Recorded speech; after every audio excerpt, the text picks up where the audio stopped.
Assalamu alaikum warahmatullahi ta'ala wabarakatuh. Ne tɔgɔ ye Dawuda, jamu ye Yatabare.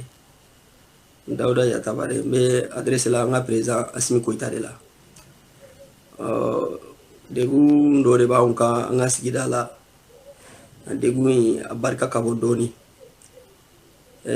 Anw ka sigida ye Bakɔrɔbabugu. Bakɔrɔbabugu plateau, dɔw ko Dugurakɔrɔ plateau. Bakɔrɔbabugu plateau bɛ Dugurakɔrɔ plateau bɛ yɔrɔ jumɛn ye? A filɛ nin ye n'i tɛmɛna Yirimajɔ sugu la ka tɛmɛ Waraka sirafara la, carré dɔ bɛ yen ko Dagaba carré. Dɔw bɛ fara o fɛ, dɔw bɛ fara carré yɛrɛ bɛ o ɲɛfɛ ko Karobugu ni sirafara, dɔw bɛ fara o fana fɛ. Bon n'i farala o fɛ i bɛ i kunda Dugurakɔrɔ de kan ka taa ni campement fanfɛla ye, k'a daminɛ o yɔrɔ la sa ka taa bila fo Kulu la, ka jigin ka taa fo Ba la. O yɔrɔ bɛɛ buna adamaden de ye, falen don adamaden de la kosɛbɛ. Sirako de b'a anw na kosɛbɛ kosɛbɛ kosɛbɛ, an bɛ yɔrɔ min na i ko bi sirako b'an na dɛ. Jama ka ca o yɔrɔ la, k'a ta n filɛ nin ye ka yɔrɔ min fɔ tan, k'a daminɛ Kulu sanfɛla la ka taa bila fo Baginda la, a falen don jama de la. N'i y'i ka fini don yanni ka s'i ka baarayɔrɔ la, vraiment a bɛ k'i b'a fɔ k'i ka fini wɛrɛ don. Vraiment sirako b'an na, o ye ko fɔlɔ ye. Ko filanan ye jumɛn ye? N'o ka gɛlɛn ni ko in yɛrɛ bɛɛ ye président, o ye sécurité ye. I nakun ye sécurité ye, i bɛ sécurité ɲɛdɔn, i ka baara ye sécurité ye, i ka sulekan ye sécurité ye. I nana o de kama fana. Vraiment sécurité b'an na, sécurité ko b'an na. Anw ka o lamini na, mɔgɔ min bɛ ka moto bɛ minɛ a la, mɔgɔ min bɛ faga bandiw fɛ ka moto minɛ a la, a ka ca dɛ. A ka ca. Ne yɛrɛ min bɛ ka kuma, ne de bandiw ye marifa jɔ a la k'an ka moto kura minɛ a la. Donc minɛ kɔni haminako bɛ ne la, o ye ka yen fanfɛla in ka commissariat dɔw bila Kulu in sanfɛ, ou bien polisiw ka contrôle fanga ka bonya yen kosɛbɛ. Ni mɔgɔ minnu bɛ Bakɔrɔbabugu dɔn, n'u filɛ ne ka kuma min fɔ, a jaune ni mɔgɔ minnu b'a dɔn, a yɔrɔ polisiw tali ka suma yen kosɛbɛ. Jama ka ca yen, commissariat foyi t'a yɔrɔ fan fɛ. Vraiment o kɔni o degun b'anw kan an ka sigida la président.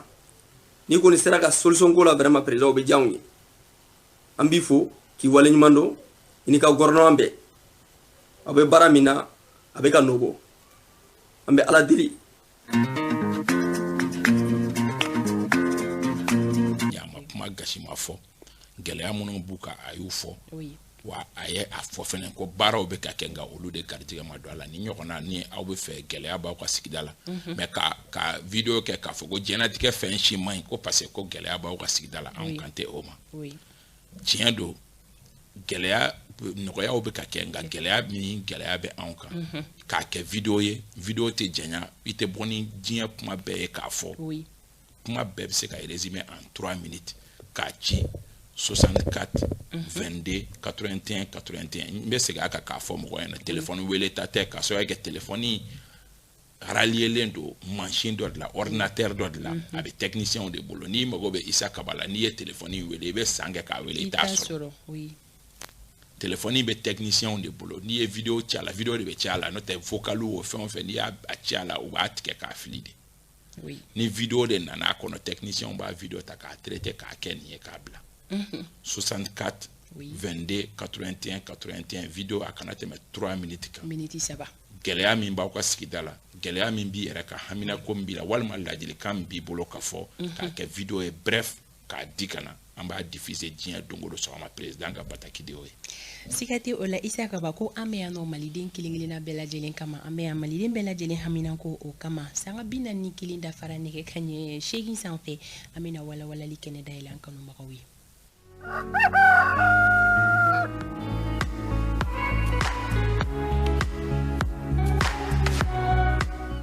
Issa Kaba décryptage o ye laada ye jɛmukan in kɔnɔna la ni o ye walawalali kɛnɛ ye alors laada lakile wagati o sera i bisimila sa hafanda tumo ta ka foli kura kura ya ka ɲɛsi ma ka foli di an lamɛnbaga n'an filɛbaga kelen na bɛɛ lajɛlen ma o mana kɛ mali fɛn o fɛn a diyara bɛɛ Issa Kaba an ka munumunu salo senfɛ kunnafoni ale nɔfɛ sɔgɔmada in na an ye kumasi min lasɔrɔ o de fusion Issa Kaba fusion ye fɛn sugu jumɛn a bɛ mun de ko fɔ fusion ye fara ɲɔgɔn kan min ni a kɛra jɛkulu ye o a kɛra baarakɛyɔrɔ ye o a kɛra hakilinatigiw ye o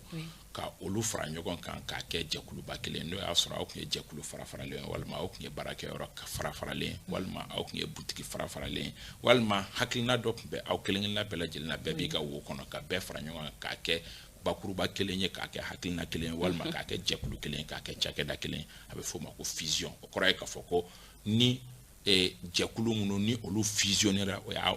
mɔ falen n'olu fusionnera o kɔrɔ ye k'a fɔ ko kɔrɔlen minnu bɛ yen nɔ olu bɛɛ bɛ tunun mais a bɛ kɛ jɛkuluba kura ye.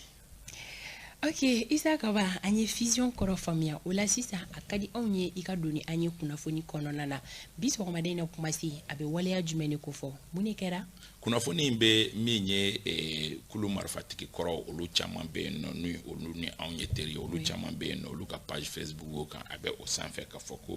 ko b'a dɔn ko o bolodalen don min ye SEMA coordination des mouvements de l'Azawad ni bɛɛ lajɛlen b'a dɔn SEMA la ko kura dɔ bɛ o kɔnɔna la février kalo in tile 8 k'u bɛna waleyaba dɔ kɛ kabi dɔgɔkun in daminɛna u tun bɛ k'a bila k'a fɔ ko le 8 février ko koba dɔ bɛ yen donc an tor'u ka page kan k'a suit dɔgɔkun k'a daminɛ kunu ka se bi ma kunnafoni dɔɔni sɔrɔla kan a yirala k'a fɔ ko min ye SEMA jɛkuluw ye ko olu de bɛna fusion kɛ u bɛna fusionner u bɛna fusion kɛ d'accord u bɛna fusion kɛ ni i y'o fɔ mɔgɔ caman bi yɛrɛ ɲininka k'u tɛ ɲɔgɔn fɛ ka ban u bɛ ɲɔgɔn fɛ mais u bɛ ɲɔgɔn fɛ min kɔnɔ o ye coordination de a bɛ fɔ o ma ko coordination des mouvements de l'Azawad o kɔrɔ ye k'a fɔ ko u bɛɛ bɛ i damana mais ka se k'u n'u mago bɛ ɲɔgɔn na u bɛ fara ɲɔgɔn kan ka kɛ jɛkuluba kelen ni o ɲɛmaaba ye Algabas Ag Intala ye mais o kɛrɛfɛ o mouvement kelen-kelenna bɛɛ lajɛlen k'a daminɛ Haut Conseil pour l'unité de l'Azawad n'a bɛ fɔ o ma ko HCIA o ɲɛmɔgɔ b'a damana olu b'u ka hakilinaw ta u damana ok MAA Mouvement Arabe de l'Azawad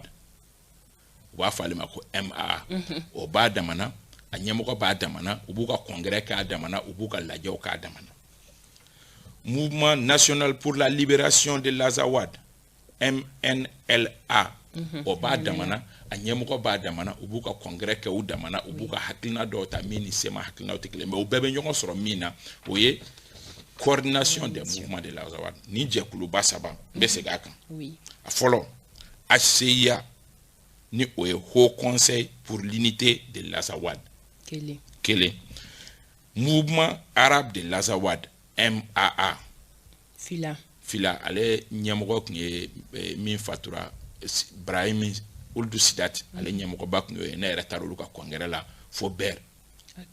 b'a dɔn bɛ ka min fɔ a sabanan Mouvement National pour la Libération de l'Azawad MNLA n taara olu fana ka congrès la Kidal n b'a dɔn bɛ ka min fɔ ninnu jɛkulu saba ko olu de bɛna fara ɲɔgɔn kan ka bɔ coordination des mouvements de l'Azawad la ka kɛ jɛkuluba kelen jɛkulu kura tɔgɔ bɛna kɛ min ye o ma fɔ fɔlɔ kunnafoni in kɔni dira k'a fɔ k'a bilalen bɛ ko ka février kalo in tile 8 o ma kɔnɔ k'u bɛna fara ɲɔgɔn kan nka Fanta Tomo ta ɲininkali damadɔnin bɛ yen nɔ ɲininkali ye min ye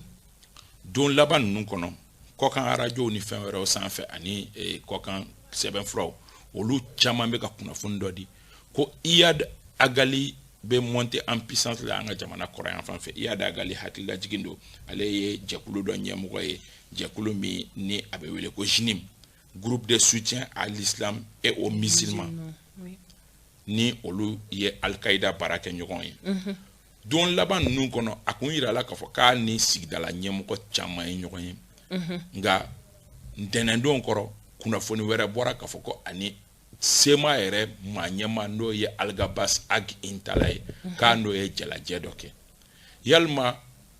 Iyad Agali ka nin seginni ka na ani a ka monter en puissance ninnu ka décision n'o o bɛ ɲɔgɔn ye sira la wa an ka tariku dɔɔni fɔ walasa ka Mali marabolo na saba ɲɔgɔnna k'olu jɔn foroya san 2012 hakilila jiginnaw ni kulu marifatigi ninnu ye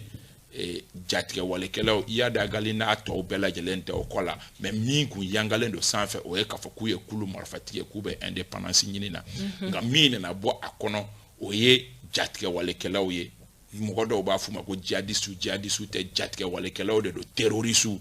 parce que ni djihadi de do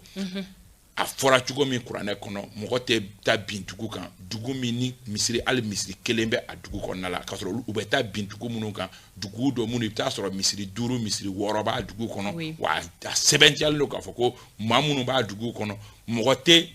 mɔgɔ diinɛ ni ŋaniya dɔn ala de bɛ se k'a dɔn mɔgɔ min bɛ taa arijinɛ la mais a bɛɛ u bɛɛ inscrits dans la religion musulmane peut-être que majɛ dɔw bɛ mɔgɔ dɔw ka diinɛ la donc n'i y'o tigi wele ko djihadiste o ye ka se ka ale silamɛya lagosi a nɔfɛ terroristes de do donc maintenant ninnu filɛ ka ni annonce kura min kɛ k'u bɛna jɛkulu kura min sigi nin ye ni o bɛna k'a kɛ fusion yɛrɛ ka bɔ u kelen-kelenna jɔ la u ni Iyad Agali bɛna jɛ wɛrɛ de kɛ Mali kɔ kan tuguni wa ɲininkali tɔ min kelen bɛ yen nɔ ɲininkali tɔ min filanan ye min ye jɛkulu in sigilen kɔ jɛkulu in ka objectif bɛna kɛ mun ye o bɛna to indépendance ɲini na wa min n'u tun b'o kuma la n'o ko kun dara est-ce que u bɛna o de la tabali kan tuguni k'a fɔ k'u bɛ Azawadi ka indépendance ta ni nin jɛkulu kura in sigira ɲininkali bɛ yen u bɛ n'u inscrit définitivement k'u jɔ n'a ye k'a assumer k'a fɔ ko u ni terroristes bɛ baara kɛ ɲɔgɔn fɛ sisan wa parce que o tɛ ko kura ye an mɛnna k'o kuma fɔ k'a fɔ ko u b'u dogo terroristes de kɔfɛ est-ce que désormais u ni Iyad Agali ka nin bɛnkan in kɔfɛ u yɛrɛ fana bɛna a accepter k'u jɔ u kolo la k'a assumer k'a fɔ ko san caman aw ye jalaki min bin an kan k'a fɔ k'an ni terroristes bɛ ka baara kɛ ɲɔgɔn fɛ tiɲɛ don an filɛ nin an n'u bɛ ka baara kɛ ɲɔgɔn fɛ o kɔfɛ communauté internationale fana bɛna continuer olu soutenir o kan wa parce que communauté internationale yɛrɛ b'a dɔn k'a fɔ ko Iyad Agali bɛ ka worode Kidal bi communauté internationale b'a dɔn fana k'a fɔ ko Algabas Ag Intala ni Iyad Agali ye ɲɔgɔn ye Iyad Agali min ni a déclaré la k'a fɔ ko a bɛ mɔgɔw fɛ mɔgɔ minnu ye ennemi numéro 1 ye est-ce que tout simplement parce que anw y'a fɔ k'a fɔ ko an bɛna an ka souveraineté sauvegarder olu bɛ n'u sigi k'a lajɛ ka anw to jatigɛ walekɛlaw bolo wa ninnu ɲininkaliw bɛɛ bɛ ka mɔgɔ kunkolo wasu kabi kunnafoni bɔra minnu ni Mali kan ka devant ta k'i sigi k'a ko jateminɛ Fanta Tumota. Isa Kaba ka kɛɲɛni ninnu ka ni laseli ye yalima an ka marabagaw ye mun de fɔ a ko la communauté internationale ye mun de fɔ. Pour le moment jamana ɲɛmɔgɔw ma communiqué kɛ a kan nka an yɛrɛ terikɛ ni o ye fa de ni ale ye fɛngɛ dɔ fɛn bila a ka page Facebook kan sɔgɔmada in n'a ye ami Facebook kan ko olu délégation belebeleba bɔtɔ filɛ nin ye Bamakɔ sɔgɔmada joona in na 1er février a b'a ka page Facebook kan k'u bɛ ka bɔ Bamakɔ k'u kunda Kidali kan a ko ko délégation composée len don ni MINUSMA représentant Union européenne représentant Union africaine représentant ani maa o maa n'o da bɛ accord ko kuma la nka a fansi ma gouvernement tɔgɔ ye a ka page Facebook a ka message la k'u bɛna taa Kidal ko ka taa jateminɛ kɛ jateminɛ min ni a bɛ i n'a fɔ mission de bons offices k'olu bɛna taa ka taa kumaɲɔgɔnya kɛ kumaɲɔgɔnya min ni a bɛ tali kɛ ko mun kelen don ka accord bali ka lawaleya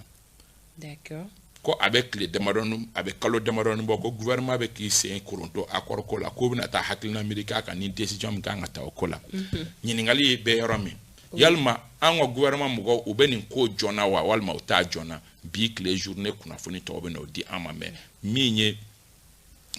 an terikɛ kɔni ye ale y'a kuma fɔ nka gouvernement tɔgɔ tɛ a la nka gouvernement fana ma communiqué kabini nin ko in daminɛ a bɛ ɲini ka na dɔgɔkun 3 ɲɔgɔnna bɔ bi Iyad Agali tɔgɔ bɛ sɛbɛnfura caman kɔnɔna la k'a fɔ k'a seginnen don ka na k'a bɛ ka